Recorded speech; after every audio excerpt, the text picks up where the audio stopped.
Friends, ఈరోజు టమాటాను mixie పట్టి టమాటా నిల్వ పచ్చడి చేద్దామండి.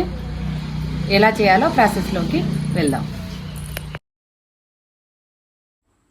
ముందుగా ఒక 2 కేజీల టమాటాలను తీసుకోవాలండి.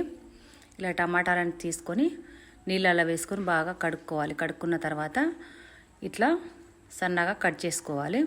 అన్ని టమాటాలను ఈ విధంగానే కట్ చేసుకొని ఒక గిన్నెలోకి తీసుకొని తర్వాత వీటిని కొంచెం కొంచెం వేసుకుంటూ మిక్సీ పట్టుకోవాలి. ఈ 2 కేజీల టమాటాలు నాకు ఒక 3 సార్లకు అయిందండి. పెద్ద జార్ పెట్టి మిక్సీ పడుతున్నాను, చిన్న జార్ అవసరం లేదు. ఇలా మిక్సీ పట్టుకొని ఒక గిన్నెలోకి తీసుకోవాలి. ఇలా తీసుకున్న మిశ్రమాన్ని అంతా చూడండి ఇలా మిక్సీ పట్టుకుంటే సరిపోతుంది. ఈ మిశ్రమాన్ని ఒక కళాయి పెట్టుకొని దాంట్లోకి ఒక 100 గ్రాముల నూనెను పోసుకోవాలండి. నూనె కొంచెం వేడైన తర్వాత ఇంతకుముందు మిక్సీ పట్టుకున్న మిశ్రమాన్ని మొత్తం వేసుకోవాలి. ఇలా వేసుకొని కలుపుకొని చిన్న మంట మీద ఉడకబెట్టుకోవాలండి. ఇలా తిప్పుతూ కలుపుకోవాలి. తర్వాత సన్నని మంట పెట్టుకుంటాం కాబట్టి కిందేం మాడదండి, ఆయిల్ వేసుకున్నాం కదండి. ఇలా ఉడకబెట్టుకోవాలి. తర్వాత దీంట్లో ఒక 50 గ్రాముల చింతపండు, కొత్త చింతపండు అయితే చాలా బాగుంటుందండి, కలర్ కూడా చాలా బాగా వస్తుంది. పాత చింతపండు అయితే నల్లగా వస్తుంది కాబట్టి నేను ఇక్కడ కొత్త చింతపండును మాత్రమే తీసుకున్నాను.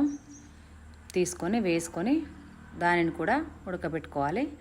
ఇలా ఉడకబెట్టుకుంటూ ఒక 10 నిమిషాల తర్వాత అండి చూడండి ఇలా ఉడికిపోతుంది. ఇలా చూడండి ఇప్పుడు నూనె పైకి తేలుతుంది చూడండి. ఇలా తేలేంత వరకు ఉడకబెట్టుకొని చల్లార్చుకోవాలండి. తర్వాత దీంట్లోకి పోపు వేసుకోవాలండి. పోపు వేసుకోవడానికి ఇక్కడ నేనైతే ఒక 100 గ్రాముల ఎల్లిపాయలు తీసుకొని పొట్టు తీసుకున్నాను. దానిని దంచుకొని పక్కన పెట్టుకున్నాను. తర్వాత దాంట్లోకి మెంతిపిండి, కారం, ఉప్పు. కారం 2 గిన్నెలు అయితే ఉప్పు 1 గిన్నె వేసుకోవాలండి. ఇలా వేసుకొని కలుపుకోవాలి. కలుపుకొని ఈ మిశ్రమాన్ని పక్కన పెట్టుకొని మనం పోపు రెడీ చేసుకోవాలండి.